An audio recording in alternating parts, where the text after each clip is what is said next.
एक लड़का जो बचपन में पोलियो का शिकार हो गया हो, जिसे चलने के लिए बैसाखियों का सहारा लेना पड़ता हो, क्या वह कभी अपने दम पर हजारों करोड़ों की कंपनी बना सकता है? नामुमकिन लगता है ना। उस टाइम दुनिया को भी यही लगता था, लेकिन रामचंद्र अग्रवाल ने सबको गलत साबित कर दिया। उन्होंने छोटे से फोटोकॉपी की दुकान से शुरुआत की और बना डाला एक ऐसा ब्रांड जो मिडिल क्लास की पहली पसंद बन गया। लेकिन फिर एक दिन सब कुछ बिखर गया, कंपनी डूब गई और खुद रामचंद्र को उन्हीं की कंपनी से निकाल दिया गया। लेकिन रुकिएगा, कहानी यहीं पर खत्म नहीं होती। आगे चलकर रामचंद्र अग्रवाल ने कुछ ऐसा किया जो हर किसी के लिए एक इंस्पिरेशन है। तो चलिए इधर उधर की बातें ना करके सब कुछ हम डिटेल में जानते हैं। दोस्तों, विशाल मेगा की स्टोरी जितनी विशाल है, उसकी शुरुआत उतनी ही छोटी और स्ट्रगल से भरी हुई है। असल में बात है 1980 की। कोलकाता में एक लड़का रहता था, रामचंद्र अग्रवाल। बचपन में ही पोलियो की वजह से उसका पूरा पैर ही डैमेज हो गया, जिससे उसे बैसाखियों के सहारे चलना पड़ता था। ऐसे में लोग उसे देखकर कहते थे कि यह अब जिंदगी में क्या ही कर पाएगा। पोलियो ने इसे लाचार बना दिया है और इसका फ्यूचर तो पूरी तरह से बेकार है। लेकिन किसे पता था कि यही लड़का एक दिन रिटेल इंडस्ट्री में तहलका मचा देगा। अब रामचंद्र अग्रवाल एक मिडिल क्लास फैमिली से थे, जिनके घर की फाइनेंशियल कंडीशन कुछ भी खास नहीं थी। पैसों की तंगी, जिम्मेदारियों और लोगों की बातें सब कुछ उन्हें बहुत परेशान करती थी। इसलिए पढ़ाई पूरा करते ही उन्होंने एक छोटा सा लोन लिया और एक फोटोकॉपी की दुकान खोल ली। दुकान चलाते हुए उन्होंने सीखा कि बिजनेस कैसे करना है, कस्टमर्स को हैंडल कैसे करना है और पैसों का हिसाब किताब किस तरह से मैनेज किया जाता है। अब दोस्तों, इस शॉप से उन्हें बिजनेस लेसन्स तो मिल रहे थे, लेकिन पैसे कुछ खास नहीं, इसलिए परिवार का गुजारा अब भी मुश्किल से हो रहा था। असल में दोस्तों, रामचंद्र को कुछ बड़ा करना था, कुछ ऐसा जो मिडिल क्लास लोगों की असली ज़रूरतों को पूरा कर सके। लेकिन समझ ही नहीं आ रहा था कि आखिर क्या काम किया जाए। इसी दौरान उन्होंने देखा कि लोग ब्रांडेड कपड़े खरीदना तो चाहते हैं, लेकिन दुकानों में रेट्स इतने ज़्यादा होते हैं कि ज़्यादातर लोग इसे अफोर्ड ही नहीं कर पाते। बस यहीं से आइडिया आया और उन्होंने तय कर लिया वह अफोर्डेबल रेडीमेड गारमेंट्स बेचेंगे। और फिर करीब एक साल तक प्लानिंग करने के बाद उन्होंने अपनी फ़ोटोकॉपी की दुकान बंद कर दी और फिर से पैसे उधार लेकर 1986 में कोलकाता के लाल बाज़ार में कपड़े की एक छोटी सी दुकान खोली, जिसका नाम रखा गया विशाल गारमेंट्स। पोलियो के बावजूद हर सुबह 6 बजे दुकान खोलना और रात 11 बजे तक कस्टमर्स को पर्सनली हैंडल करना, यही उनकी डे टू डे रूटीन बन गई थी। भले ही उनकी दुकान बहुत ज़्यादा फैंसी नहीं थी, लेकिन कस्टमर को यहाँ जो वैल्यू मिल रही थी वही उनको बार बार वापस लाने लगी। इस तरह धीरे धीरे वर्ड ऑफ माउथ से दुकान फेमस हो गई और कुछ ही महीनों में दुकान में इतनी भीड़ लगने लगी कि इसे अकेले संभालना भी मुश्किल हो गया। और तभी रामचंद्र जी ने कुछ सेल्समैन भी अपनी दुकान पर रख लिए। अगले 15 साल तक उन्होंने इसी दुकान को पूरी लगन और मेहनत से चलाया और इस पीरियड में उन्होंने रिटेल क्लॉथिंग इंडस्ट्री की बारीकियों को समझा। साथ ही उन्होंने बदलते हुए ट्रेंड और फैशन ट्रेंड्स को भी ऑब्जर्व किया, जिसके बाद उन्हें समझ आने लगा कि आखिर मिडिल क्लास इंडियन कस्टमर्स को चाहिए क्या। इतना एक्सपीरियंस होने के बाद से उन्हें अपनी दुकान से खूब प्रॉफिट तो होना ही था, लेकिन फिर उन्होंने सोचा कि जब एक दुकान से इतना कुछ हो सकता है तो क्यों ना इसे एक पूरे रिटेल चैन में बदल दूं, ताकि बाकी शहरों के लोग भी अफोर्डेबल कपड़े खरीद सकें, वह भी बिना क्वालिटी कंप्रोमाइज किए। लेकिन साल 2001 में कुछ ऐसा हो गया कि उन्हें अपना यह आइडिया यहीं ड्रॉप करके विशाल गारमेंट्स तक को बंद करना पड़ गया, जिसके बाद वह अपनी फैमिली के साथ कोलकाता छोड़कर दिल्ली शिफ्ट हो गए। और दोस्तों, इस डिसीजन के पीछे का जो रीज़न था वो ट्रेड यूनियन का दबाव। एक्चुअली उस टाइम कोलकाता में ट्रेड यूनियंस का काफ़ी दबदबा था। आप कुछ भी करिए, दुकान खोलिए, कंस्ट्रक्शन करवाइए या फिर सामान अनलोड करवाइए, हर जगह पॉलिटिकल ग्रुप्स या फिर लोकल यूनियन वाले बीच में भी टपक पड़ते थे और अपना कट मांगते थे। रामचंद्र जी के दुकान में भी लोकल ट्रेड यूनियंस ने दखल देना शुरू किया। काम में रुकावट, एम्प्लॉयज़ को भड़काना, बार बार सैलरी बढ़ाने की मांग करना, यह सब रामचंद्र जी के लिए बहुत ज़्यादा मेंटली डिस्टर्ब करने वाला था, क्योंकि अफोर्डेबल प्रोडक्ट्स देने की वजह से उनका प्रॉफिट मार्जिन पहले से ही बहुत कम था। ऐसे में जब ये सब चीज़ें उन्हें काफ़ी परेशान करने लगी, इसलिए बहुत सोच विचार के बाद उन्होंने अपनी दुकान बंद करके दिल्ली शिफ्ट करने का फ़ैसला कर लिया। अब वैसे तो कोलकाता छोड़ना कोई आसान डिसीजन नहीं था, क्योंकि एक ऐसा शहर जहां उन्होंने बचपन से जवानी तक का सफ़र तय किया, उसे छोड़ना उनके लिए इमोशनल भी था और रिस्की भी था। लेकिन एक बात वो अच्छी तरह से जानते थे, रिस्क के बिना ग्रोथ नहीं होती। इसलिए दिल्ली उनके लिए एक नई उम्मीद लेकर आया, जहां ज़्यादा एक्सपोजर, बड़ा मार्केट, वह फ्रीडम थी जो कि कोलकाता में अब नहीं बची थी। रामचंद्र जी ने दिल्ली में अपनी नई जर्नी की शुरुआत की और विशाल रिटेल लिमिटेड की नींव रखी। उनका विजन था कि वह इस रिटेल स्टोर के जरिए मिडिल क्लास को ब्रांडेड जैसा एक्सपीरियंस दें, लेकिन प्राइस होलसेल के जैसा। इसलिए उन्होंने एक ऐसा सेटअप बनाया जहां कपड़े, grocery, kitchen items, home decor, basic ज़रूरत का हर सामान एक ही छत के नीचे अवेलेबल था। इसे कस्टमर्स ने भी खूब पसंद किया और धीरे धीरे उनका ये धंधा भी चल पड़ा, जिसके बाद से विशाल रिटेल ने एग्रेसिव एक्सपेंशन स्टार्ट कर दिया। उनका फॉर्मेट बिल्कुल सिंपल था, बड़ा शोरूम, ढेर सारा सामान और सबसे सस्ता दाम। एसी वाला showroom, shopping basket, wheeling counter और यूनिफॉर्म पहने हुए स्टाफ, ये सब छोटे शहरों में बिल्कुल नया था। इसलिए जल्दी विशाल रिटेल का हाइप क्रिएट होने लगा। कंपनी हर महीने ही नए नए स्टोर खोलती गई, जिसके चलते विशाल रिटेल इंडिया के दूर दराज इलाकों में भी अपनी प्रेजेंस बनाने लगा। मीडिया में उन्हें देसी वॉलमार्ट ऑफ इंडिया कहा जाने लगा और 2006 आते आते विशाल रिटेल एक ऐसा नाम बन गया जिसमें हर कोई इन्वेस्ट करना चाहता था। फिर आया 4 जुलाई 2007, जब विशाल रिटेल ने अपनी आईपीओ लॉन्च किया। रिटेल इन्वेस्टर्स ने इसे हाथों हाथ लिया और इसका शेयर पहले दिन ही अपने इशू प्राइस से करीब 75% ऊपर लिस्ट हुआ। सबको विशाल रिटेल में इंडिया का नेक्स्ट बिग ब्रांड दिख रहा था। उस टाइम कंपनी के पास 50 से ज़्यादा स्टोर्स थे और मार्च 2007 तक उसका टोटल रेवेन्यू बिलियन करीब 6000 करोड़ को भी क्रॉस कर चुका था। अपने आईपीओ से विशाल रिटेल ने करोड़ों का कैपिटल रेज किया और इसके बाद तो मानो एक्सपेंशन का एक दौर ही शुरू हो गया। दिल्ली से लेकर गुवाहाटी तक और भोपाल से लेकर भुवनेश्वर तक हर जगह ही विशाल रिटेल नज़र आने लगा। लेकिन दोस्तों, यहीं से शुरुआत हुई उस गलती की जो आगे चलकर कंपनी को बहुत भारी पड़ी। असल में दोस्तों, इसका एक्सपेंशन तो बहुत फास्ट हो रहा था, लेकिन उसके पीछे का सिस्टम उतना स्ट्रॉन्ग नहीं था। नए नए स्टोर खोलने में इतना ज़्यादा इन्वेस्ट कर दे रही थी कि बैंक एंड सिस्टम जैसे कि लॉजिस्टिक और इन्वेंट्री उतना स्पीड से रेडी नहीं हो पा रहे थे। हालांकि उस टाइम विशाल रिटेल का एम्पायर बहुत तेज़ी से ऊपर जा रहा था। क्रेडिट पर माल उठाए जा रहे थे, ईएमआई पर बिल्डिंग खरीदी जा रही थी और लोन पर लोन लिए जा रहे थे, इस भरोसे कि कल की सेल सब कुछ संभाल लेगी। लेकिन दोस्तों, बिजनेस सिर्फ ग्रोथ के भरोसे नहीं चलता, इसके लिए मजबूत फाउंडेशन भी होनी चाहिए, क्योंकि दुनिया में किसी भी टाइम कोई ऐसी अनहोनी हो सकती है जो कि ग्रोथ को पूरी तरह से रोक देगी। और 2008 में जिसका डर था, ऐसा ही हुआ। ग्लोबल फाइनेंशियल क्राइसिस, जिसकी वजह से विशाल रिटेल जैसी कमज़ोर नींव वाली सभी कंपनीज को बड़ा झटका लगा। स्टॉक मार्केट क्रैश कर गई, बैंक्स ने लोन देना बंद कर दिया और जो कंपनीज उधारी की रफ्तार पर दौड़ रही थी उनकी गाड़ी पटरी से उतरने लगी। और फिर दोस्तों, आपको पता है कि विशाल रिटेल भी उन्हीं कंपनी में से एक थी।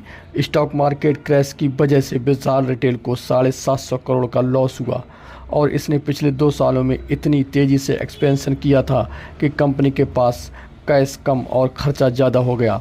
बैंक बार बार ईएमआई भरने की रिमाइंड भेजने लगे, सप्लायर्स पेमेंट की मांग कर रहे थे और कस्टमर्स भी काफ़ी कम हो गए थे, क्योंकि रिसेशन के डर से लोग ज़रूरी चीज़ों के अलावा कुछ भी खरीदना अवॉइड करने लगे थे।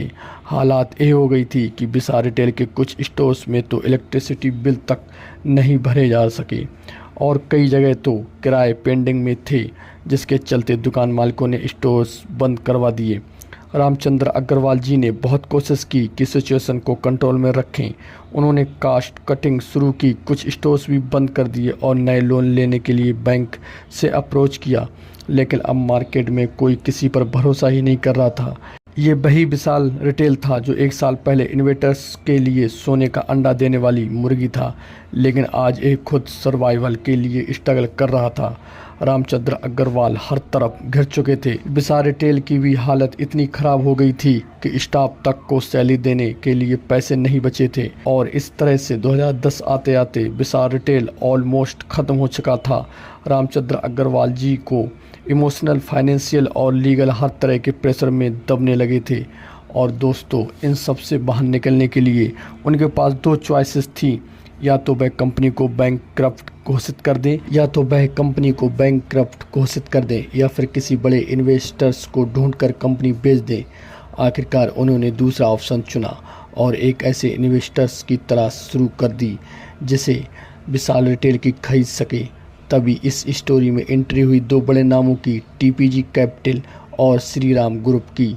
टीपीजी एक अमेरिकन प्राइवेट इक्विटी फर्म थी और श्रीराम ग्रुप साउथ इंडिया का एक बड़ा बिजनेस हाउस जो कि एनबीएफसी और ट्रांसपोर्ट फाइनेंस के लिए जाना जाता है। इन दोनों ने मिलकर विशाल रिटेल के स्टेटस को खरीदने का फैसला किया, जिसके बाद रामचंद्र जी ने 11,000 करोड़ की वैल्यू वाली इस कंपनी को 2011 के टाइम सिर्फ 70 करोड़ में बेच दिया। ये सब रामचंद्र अग्रवाल के लिए दिल तोड़ देने वाला था, लेकिन फिर भी वह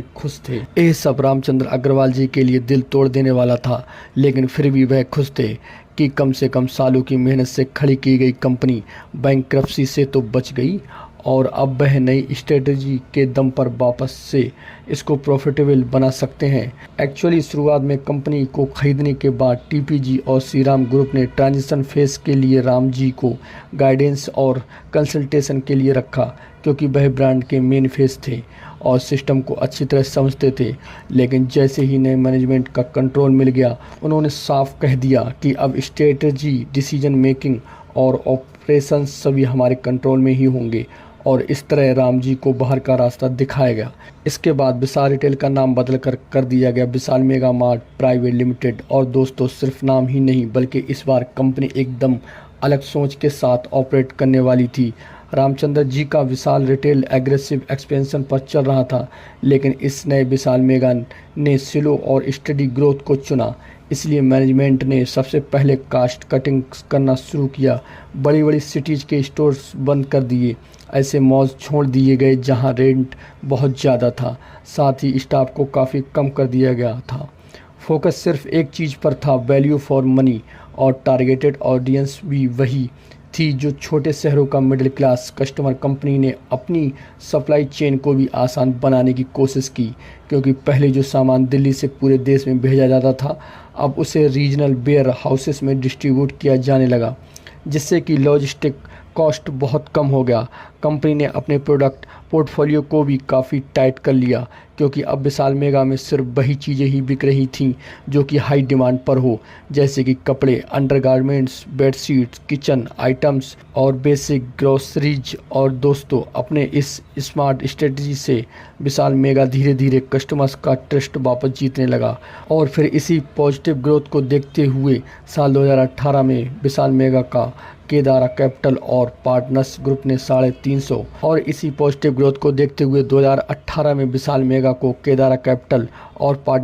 ने 350 मिलियन यूएस डॉलर्स यानी करीब 5,000 करोड़ में एक्वायर कर लिया। विशाल मेगा के नए इन्वेस्टर्स ने टेक्नोलॉजी में इन्वेस्ट किया, लो कॉस्ट स्टोर्स पर फोकस किया, फैंसी मॉल्स की बजाय ऐसे स्टोर्स बनाए जहां भले ही एसी ना हो लेकिन चीज़ें सस्ती मिले। कस्टमर्स की नज़र 99 की टी शर्ट, 129 की लेगिंग्स, 199 के टॉवल्स और 399 के कुर्ता सेट पर जाती थी, जिसे कोई भी स्टोर से खाली हाथ वापस नहीं लौटता था। इसी दौरान विशाल मेगा मार्ट ने एक ऐसा दांव भी खेला जिससे पूरा गेम ही बदल दिया। उन्होंने तय किया कि वह अब दूसरे प्रोडक्ट नहीं बेचेंगे बल्कि अपने खुद के बनाए गए ही प्रोडक्ट बेचेंगे। यहीं से शुरुआत हुई उनकी प्राइवेट लेबल्स की। इनर वियर कैटेगरी में आया विशाल एसेंशियल, वुमेन वियर में वी फिट और किचन आइटम्स में होम नीड्स, ये सब विशाल के खुद के बनाए हुए प्रोडक्ट थे। इस कदम से विशाल मेगा की कमाई पर सीधा असर पड़ा, क्योंकि अब बीच में थर्ड पार्टी ब्रांड का रोल कम हो गया था, जिससे प्रॉफिट मार्जिन सीधा कंपनी के जेब में आने लगा था। साथ ही कस्टमर्स को ब्रांडेड फील वाला सामान सस्ते में मिल रहा था, जिससे कि इसकी लॉयल्टी भी बढ़ने लगी। लेकिन दोस्तों कहानी यहीं पर ख़त्म नहीं हुई। 2020 में जब कोविड आया और पूरे देश में लॉकडाउन लगाया तो फिर विशाल मेगा के स्टोर्स भी महीनों बंद रहे। स्टोर बंद, कस्टमर गायब और सप्लाई चेन भी पूरी तरह से टूट गई। लेकिन इस बार कंपनी के पास स्ट्रांग कैपिटल, बेटर टेक और एक्सपीरियंस मैनेजमेंट था। कंपनी ने क्विकली सोचा कि अब कस्टमर्स स्टोर्स तक नहीं आ सकता तो क्यों ना हम उनके घर ही चले जाएं। उन्होंने खुद को ऑनलाइन कर लिया। TA2 और Tier 3 सिटीज़ में लोकल डिलीवरी पार्टनर से पार्टनरशिप की और विशाल मेगा वाले भरोसेमंद दामों पर सामान दरवाजे तक पहुंचाने लगे। इस तरह विशाल मेगा ने न सिर्फ खुद को संभाला बल्कि लॉकडाउन जैसे मुश्किल वक्त में भी अपने कस्टमर से कनेक्शन बनाए रखा। लेकिन दोस्तों सवाल तो ये है कि वी-मार्ट और रिलायंस जैसे बड़े बड़े खिलाड़ियों के बीच विशाल मेगा आखिर टिक कैसे पाया। असल में विशाल ने कभी भी इन जॉइंट से सीधे टक्कर ही नहीं लिया। उसने उन्हीं शहरों यानी Tier 2 और 3 सिटीज में अपना एक्सपेंशन किया जहां वी-मार्ट और रिलायंस जैसे बड़े जॉइंट्स नहीं होते थे। इसके अलावा रिलायंस और वी-मार्ट इलेक्ट्रॉनिक्स और ग्रोसरी जैसे आइटम पर ज़्यादा फोकस करते थे। वहीं विशाल मेगा मार्ट ने फैशन और लाइफस्टाइल में इन्वेस्ट कर रखा था। हालांकि उनके पास ग्रोसरीज भी मिल जाएंगी, लेकिन बस इतनी कि कोई बेसिक ज़रूरत के लिए दुकान से खाली हाथ ना लौटे। और दोस्तों इन्हीं सभी स्ट्रेटजीज का ही असर था जब 2024 के एंड में विशाल मेगा ने अपना IPO लॉन्च किया। तब ये 27 से 28 गुना तक ओवर सब्सक्राइब हुई थी और इन्वेस्टर्स ने भी इससे खूब पैसा कमाया। आज की अगर बात करें तो 300 से ज़्यादा शहरों में विशाल मेगा के 600 से ज़्यादा स्टोर्स को पार कर चुका है। पर दोस्तों सवाल ये है कि विशाल मेगा मार्ट के जो फाउंडर थे रामचंद्र जी अग्रवाल, उनका क्या हुआ। आपको बता दें रामचंद्र जी एक बहुत ही सक्सेसफुल बिजनेसमैन रन कर रहे हैं जिसका नाम है V2 रिटेल लिमिटेड। विशाल रिटेल से अलग आपको बता दें बाद भी रामचंद्र अग्रवाल का हौसला नहीं टूटा। उन्होंने ठान लिया था कि जो गलती पहले हो चुकी है उसे दोबारा नहीं दोहराएंगे। इसलिए बचे हुए पैसों और 10 करोड़ के लोन से उन्होंने V2 रिटेल की शुरुआत की। नाम में V उन्होंने जानबूझकर रखा ताकि लोगों को विशाल की याद आए, मतलब वही सस्ती और अच्छी क्वालिटी वाली शॉपिंग का भरोसा। V रिटेल की पहली दुकान 2012 में जमशेदपुर में खोली गई और उन्होंने इस बार सब कुछ बहुत अच्छी तरह सोच समझकर किया, कोई भी जल्दबाजी वाला एक्सपेंशन नहीं। रामचंद्र जी ने हर नए स्टोर से पहले प्रॉपर मार्केट रिसर्च की और शुरू से ही सप्लाई चेन को मजबूत बनाए रखा, जिसका नतीजा ये रहा कि 2013 तक कंपनी का टर्नओवर 100 करोड़ को भी पार कर गया। 2014 में ये आंकड़ा बढ़कर 225 करोड़ से भी ऊपर पहुंच गया था।